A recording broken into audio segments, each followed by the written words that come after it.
계획대로 되지 않을 때에 좋은 점이 생각보다 많이 있습니다. 첫 번째, 인생이 계획대로 되지 않을 때 흥미진진합니다. 신기하게 희한하게 풀어가시는 하나님을 경험합니다. 그래요, 안 그래요? 이건 뭐 설명할 길이 없습니다. 이거를 경험해 본 사람은 그냥 설명하지 않아도 희한하게 이게 핵심입니다.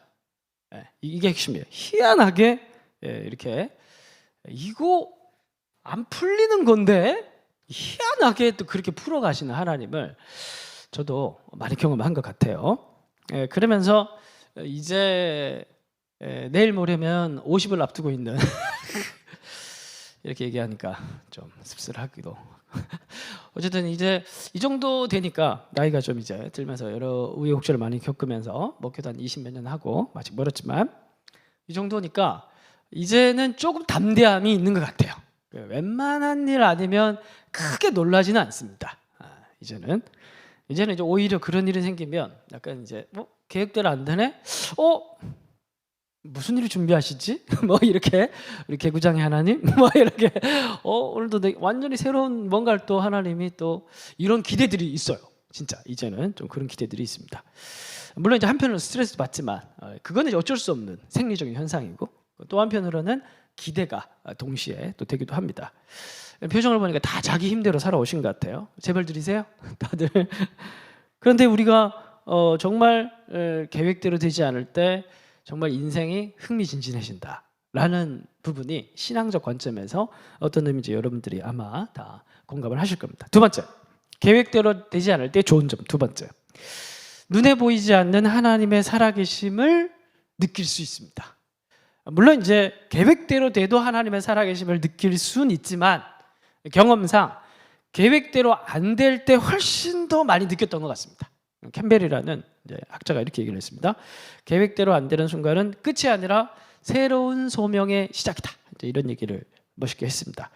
그러니까 이제 계획대로 안 되면 이제 지난주 설교에도 말씀을 드렸지만 우리가 늘 무언가를 일을 놓고 문제가 발생하면 두 가지로 생각하라고 그랬죠. 첫 번째가 뭐예요?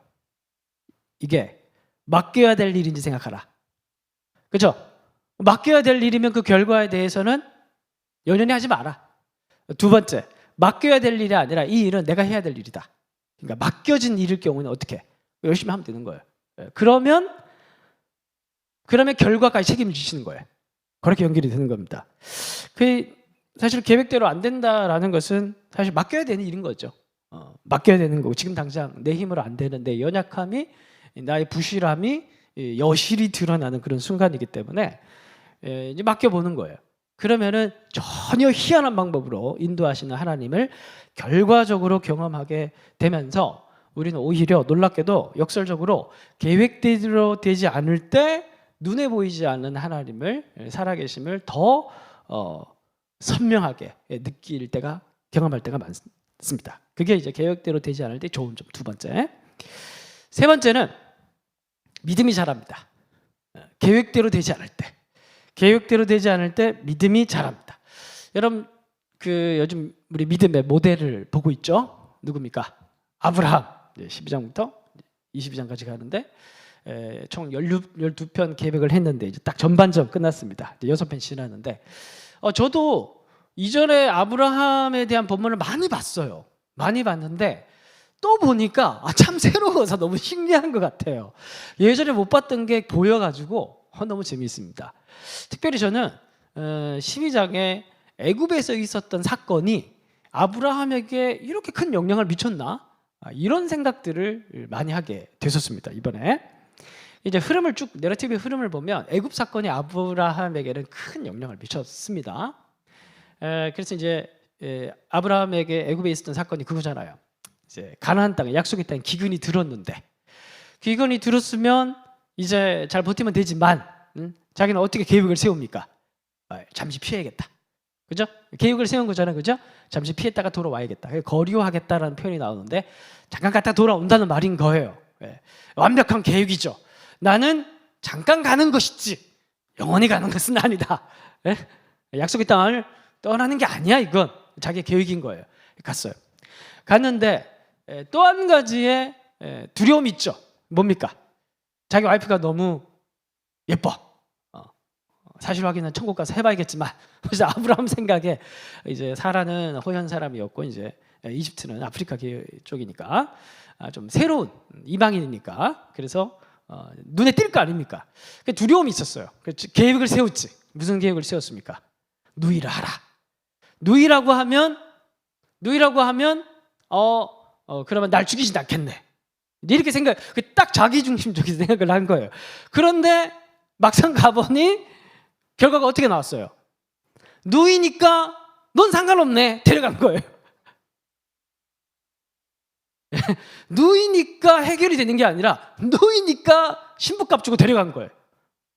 그러니까 이게 자기 계획대로 완벽하다고 생각한 계획이 모든 것이 다 엉망진창이 되면서 완전히 외통수에 딱 걸려버린 겁니다. 12장의 이야기가.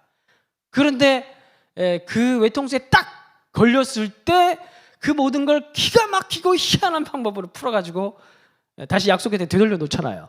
게다가 엄청난 돈과 노비와 낙타와 뭐 이런 것까지 해가지고 거부가 되어서 출애굽을 하는 이제 그런 모습이 나옵니다. 근데 그 다음 장에 보면은 아브라함이 기름진 땅을 포기하죠. 이게 굉장히 뭐랄까 아브라함 인생에 충격을 준 겁니다. 받은 게 아닌 거지. 돈이 중요하지 않은 이거보다 훨씬 더. 그리고 이제 역사에 보면은 아브라함이 내려갔던 그 당시는 이집트 문명에서 청동기 문명에서 가장 화려한 꽃을 필 때였습니다. 피라미드 문명. 이집트는 고왕조가 제일 화려했거든요. 그러니까 그 거의 제국 수준의 파라오의 권력이 강했었는데 하나님이 이제 당시에는 거의 민족신으로 생각을 하니까 그래서 대제국 이집트까지 하나님께서 파라오를 주물럭하시고 해결하셔서 약속의 땅을 돌려놓는 걸 보니 이 하나님이란 분도 이 보통 분이 아니라는 걸 이제 깨닫게 되는 과정이 된 겁니다. 그러니까 12장 초장부터 하나님이 아브라함에게 굉장히 큰 경험을 외통수에 딱 걸린 아브라함을 굉장히 큰 경험을 통해서 사람을 싹 바꿔놓은 사건이 믿음이 쑥 자란 사건이 이제 12장이라는 겁니다. 그래서 계획대로 되지 않을 때 좋은 점 첫 번째 뭐요? 생각 안 나죠. 우리가 그래요. 계획대로 잘 안 돼. 계획대로 되지 않는 점 첫 번째 뭐라고요? 인생이 흥미진진해진다. 두 번째, 눈에 보이지 않는 살아계신 하나님을 볼 수 있고 느낄 수 있다. 그래서 하나님을 느끼고 싶어요? 그러면 계획대로 안 되면 됩니다. 세 번째 뭐예요? 이를 통해서 믿음이 자란다. 세 가지. 그러니까 사실은 계획대로 되지 않는 그 순간이 우리에게 결과적으로 많은 선물을 가져다 주더라라는 얘기를 서론에 잠깐 말씀을 드리는데 오늘 29장의 다윗의 상황이 딱 그렇습니다. 오늘 말씀의 제목이 뭡니까? 외통수에 걸렸을 때. 외통수는 뭐예요? 막 요리조리 계산해서 딱 갔는데 거기가 이제 빼도 박도 못하는 죽음의 자리. 거기 이제 딱 외통수거든요. 자, 1절 봅시다. 그때 블레셋 사람들 28장이에요. 28장 1절 보시면 그때 블레셋 사람들이 이스라엘과 싸우려고 군대를 모집한지라. 다시요. 그때 블레셋 사람들이 이스라엘과 싸우려고 군대를 모집한지라. 무슨 이야기가 생각납니까? 비록 한 3주 전이지만 제가 3주 만에 이제 금요일 설교를 하니까 느낌이 한 3달 이상 된 것 같아요. 교회가 낯설어. 이제 금요일이 낯설어. 올라오니까 올라와도 되나요? 막 이런 마음들 정도로 찬양 인도만 하다가 3주 전에 무슨 설교로 이제 마무리하고 지금 연결됐냐 하면 그때 사울이 전쟁이 터져가지고 블레셋과의 전면전이 터져서 어디로 갑니까? 엔돌에 신접한 여인 찾아가서 점치고 묻잖아요. 사무엘 괜히 깨워가지고 막 사무엘 신경질 부리고 뭐 그런 장면을 이제 지난번에 봤습니다. 잘 보세요. 그러니까 28구장은 요 블레셋과의 전면전이 벌어지는 그 맥락 그 앞뒤로 사울의 이야기와 다윗의 이야기를 대조시키고 있습니다. 그래서 지난번에 사울의 이야기를 먼저 했고 오늘 이제 다윗의 이야기를 보는 거예요. 사울은 이제 우리가 지난번에 봤는데 완전히 이제 엉망진창이었고 다윗도 그런 좋은 상황은 아니었습니다. 자, 봅시다. 군대를 모집한지라 누가? 아기스가 다윗에게 이르되 우리가 앞에 본문을 생략하고 넘어왔는데 다윗이 블레셋의 망명을 또 한 거예요. 원래 한 번 했었죠. 그때는 혼자 다닐 때, 용병이 없었고 혼자 다닐 때 한 명 망명했다가 연기 대상 타고 나왔잖아요. 막 이러다 나왔잖아요, 그죠?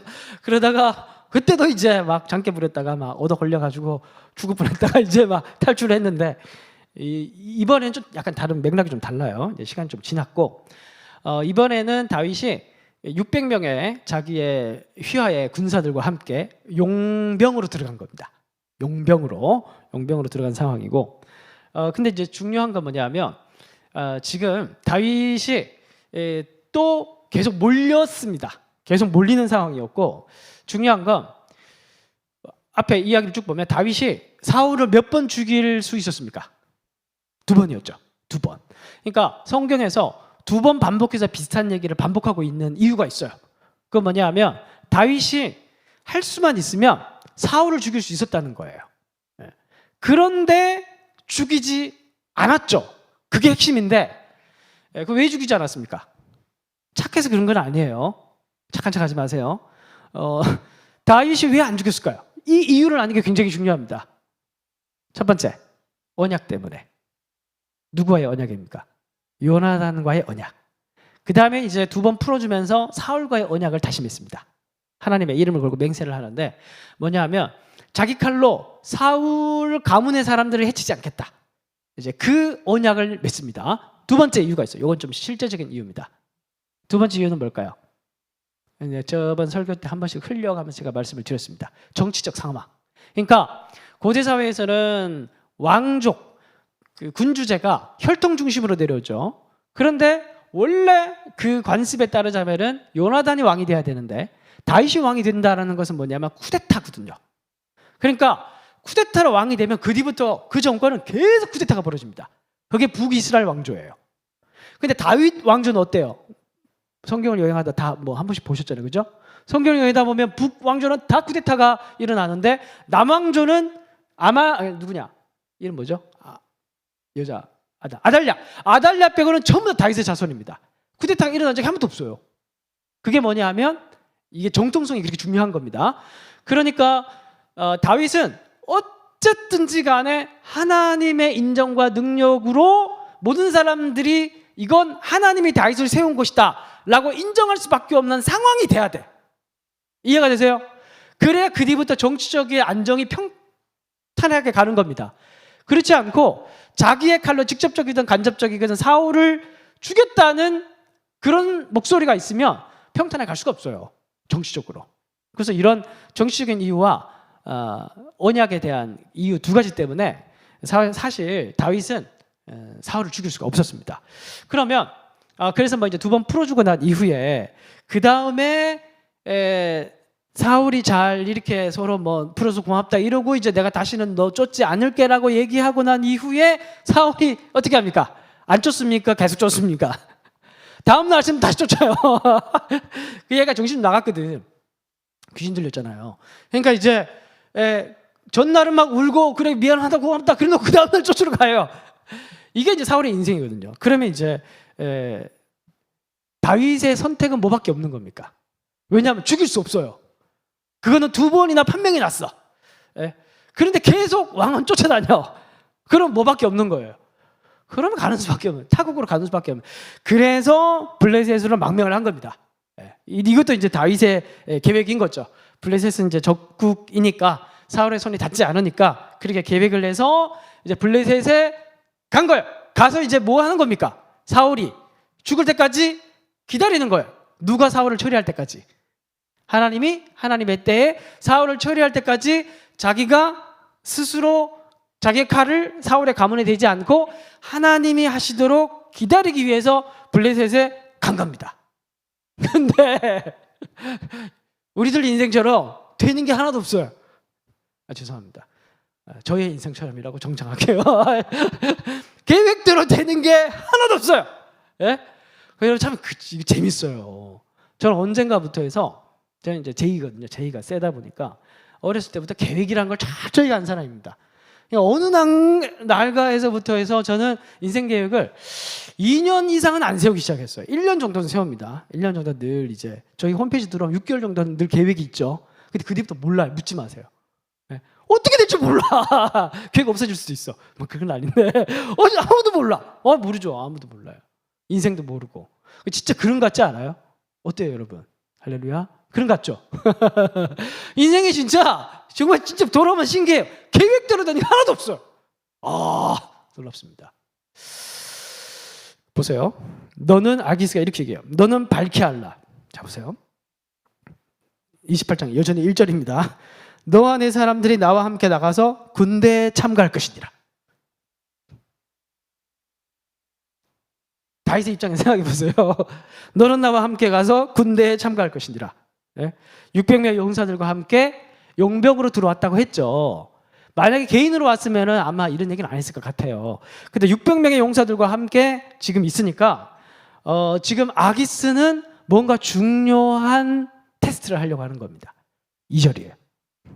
다윗이 아기스에게 이르되 그러면 당신의 종이 행할 바를 아시리이다. 뭔가 말이 애매하죠. 마음에 안 드는 거예요. 지금 뭔가 계획이 크게 어긋나고 있어요.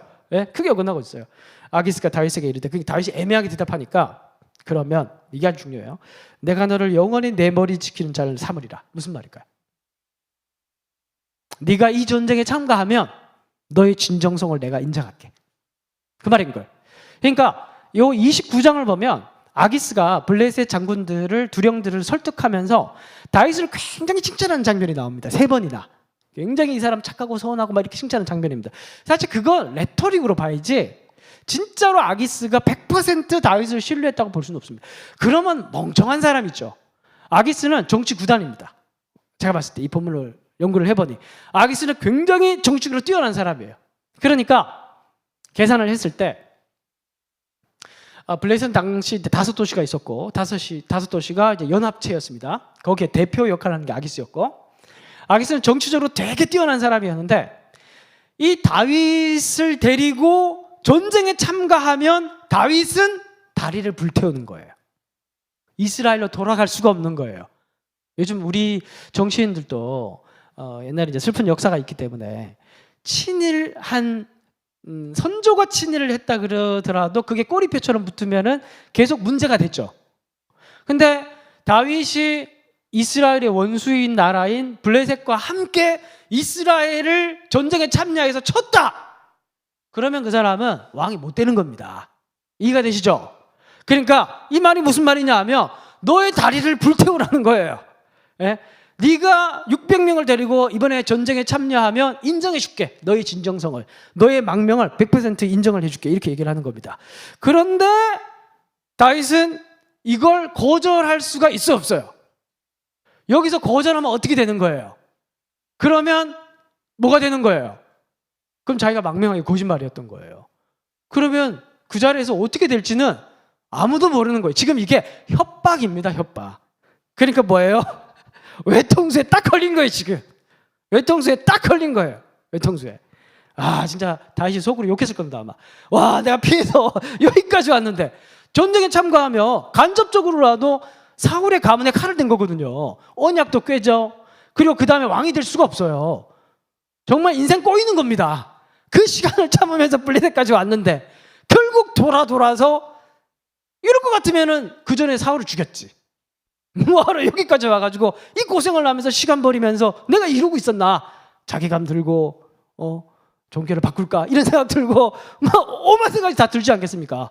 내가 지금 왜 이 고생을 하면 이 시간을 보탰는데, 근데 거절을 할 수가 없어. 거절했다간 적국에서 죽을 수도 있으니까. 이 인생 계획대로 안 돼요. 그죠? 외통수에 딱 걸린 겁니다. 근데 여러분, 인생이 어떻다? 인생이 그래서 흥미진진하고 재밌는 거예요. 믿습니까? 아멘 안 하시는 분들은 재벌들인가 봐. 그래서 재밌는 거예요. 인생이 마음대로 안 되니까 외통수에 한 번씩 탁탁 걸려줘야 돼요. 그 빼도 박도 못해서 희한한 방법으로 풀어가시는 걸 몇 번 경험하고 나면 와, 진짜 하나님 살아계시네. 그게 그냥 성경에 문자로 적힌 게 아니라 내 삶의 성경으로 믿어지는 역사가 일어나는 게, 그게 외통수의 역사라는 겁니다. 두 번째 뭐예요? 하나님의 살아계심을 그때 맛볼 수가 있고 기다릴 수 있고. 세 번째, 이를 통해서 믿음이 성장한다라는 거예요. 오늘 새벽에 노회에서 노회장 목사님과 서기 목사님이 두 분이 다녀가셨습니다. 강서 지역에 이제 개척한 교회가 저희 노회에서 7개 정도 되는데 오늘 이제 다 돌면서 신방을 하셨다고 해요. 저희 교회는 7시에 오셨습니다. 새벽 기도가 있는 줄 알고. 그래서 7시에 와서 대기하고 있었어요. 영접하고 새벽 기도 한 것처럼 막 에어컨 틀어놓고 대표놓고 있었습니다. 예. 물으시더라고요. 개척 전에 했던 계획과 생각, 마음 이것과 지금 이제 한 1년 반 지나니까 어떻냐 뭐 이렇게 물으시더라고요. 그러니까 생각을 해봤는데 정말 계획대로 된 게 하나도 없더라고요. 계획대로 된 게 없더라고요. 여러 부분에서 뭐 예배고 예배, 뭐 선교는 3년 뒤에 하려고 했거든요. 뭐 아시는 분 아시겠지만 3년 안에는 선교를 하는 사례를 못 봤고 일단 개척교회가 선교를 하는 사례를 3년 이내에 한 적을 내가 거의 못 본 것 같아요. 분립 개척을 하지 않는 한 뭐 그랬고 뭐 여러 가지 다 마찬가지입니다. 모든 것이 다. 예. 그러니까 계획대로 안 됐다는 것은 좋은 의미로 얘기를 하는 거예요. 저는 이제 좋은 의미에서 계획대로 안 돼서 참 좋고 감사하고 그래요. 그런데 이제 결론적으로 그런 말씀을 드렸습니다. 제가. 그래서 목회 계획이라는 건 내가 계획한 대로 가는 게 아니라는 것을 첫 번째 알았고, 두 번째 목회 계획이라는 건 누가 오느냐에 따라서 달라지더라. 그렇게 말씀드렸습니다. 그게 제 결론입니다. 그러니까 여러분들이 저희 목회 계획인 거예요. 이해가 되세요? 여러분들이 앉아있는 사람들이 누구냐에 따라서 다음 주 제 목회 계획이 생기는 거예요. 그거더라고. 맞는 것 같죠? 제가 그거를 1년 반 동안에 깨달았어요. 그래서 목회가 참 재밌어요. 왜냐하면 누가 올지 모르고 어떻게 될지 모르기 때문에. 오늘 많이 웃네요. 그래서 이제 개인적으로는 뭐 부교역자 때는 뭐 내가 계획할 필요는 없으니까 그 계획하신 걸 되도록 따라가면 되는 거니까. 근데 이제 담임 목회 한 1년 반 동안에 정말 이제야 좀 교회를 배우는 것 같아요. 정말 배우는 것 같고, 이전에도 물론 교회를 사랑했는데 지금은 뭐랄까 교회가 좀 다른 의미로 사랑스럽습니다. 다른 의미로 교회가 사랑스럽고 그렇습니다. 그러니까 참 여러 가지 많이 배워요. 많이 배우고 목회자로서 이 정도면 됐다는 생각을 했는데 이게 초입이라는 생각을 좀 다시 하게 됐고 많이 좀 그런 생각들을 좀 많이 나누는 가운데 하게 됐습니다. 여러분, 계획대로 안 돼요. 계획대로 안 되는 게 뭐다? 그게 은혜다. 보세요.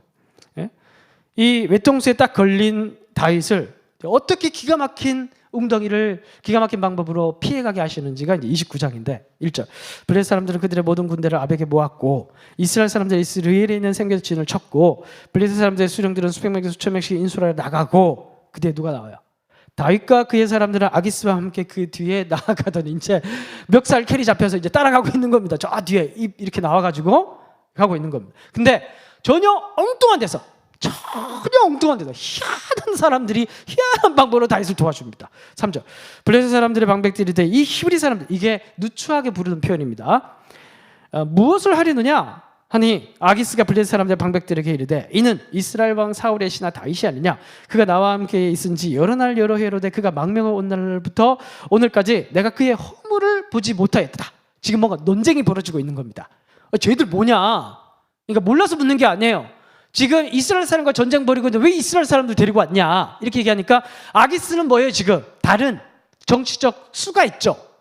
그러니까 되게 노림수가 있기 때문에 데려온 건데 그걸 이제 면전에다 대고 내가 이제 테스트할 거야. 시험할 거야. 이 얘기를 사실 하기가 애매한 거잖아요. 그죠? 개인적인 판단이고 어떤 정치적인 전략인 거지 이걸 떠벌릴 내용은 아니니까 이제 설명을 하는 겁니다. 설득을 하는 겁니다. 그런데 이 사람들이 4절 봅시다.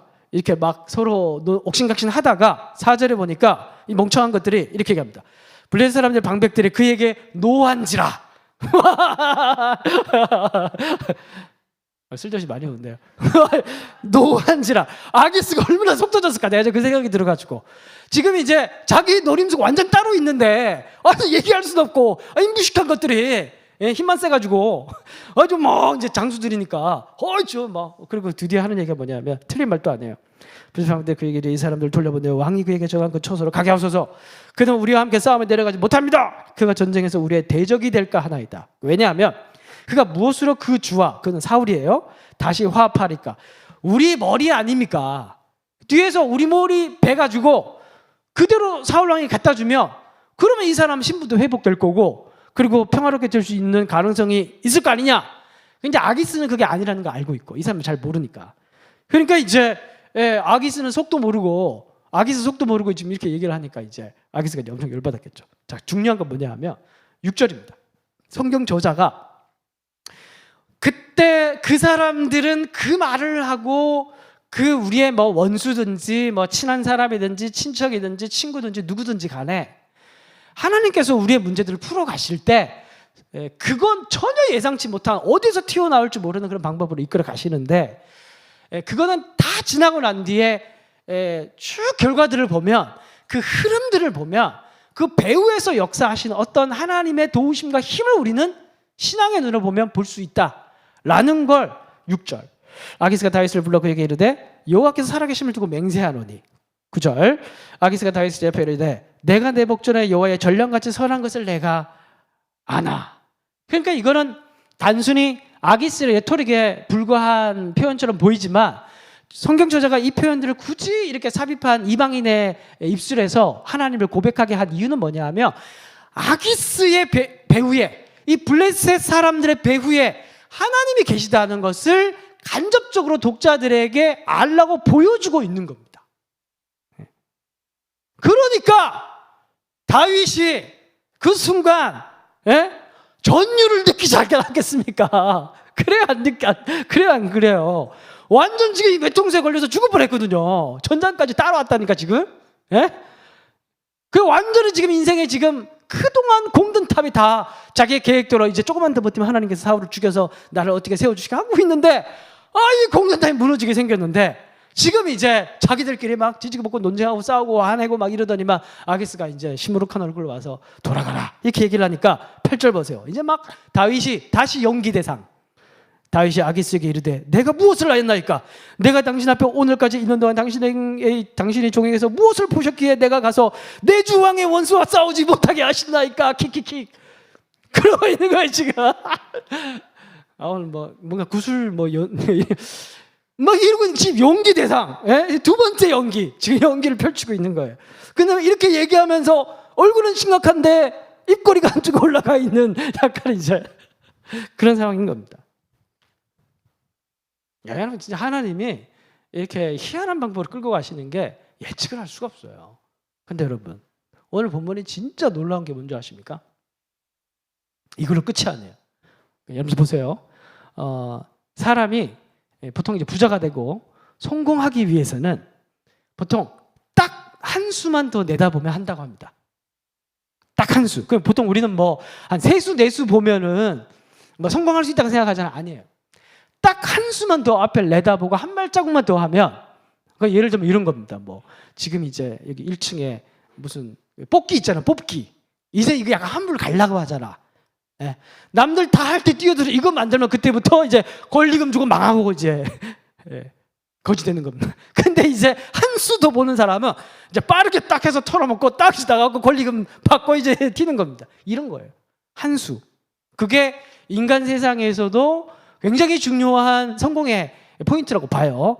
우리 하나님은 세 수, 네 수를 더 봅니다. 우리는 딱 전방만 보잖아요. 뒤에 눈도 없고 옆에도 없어요. 전방만 딱 보잖아요.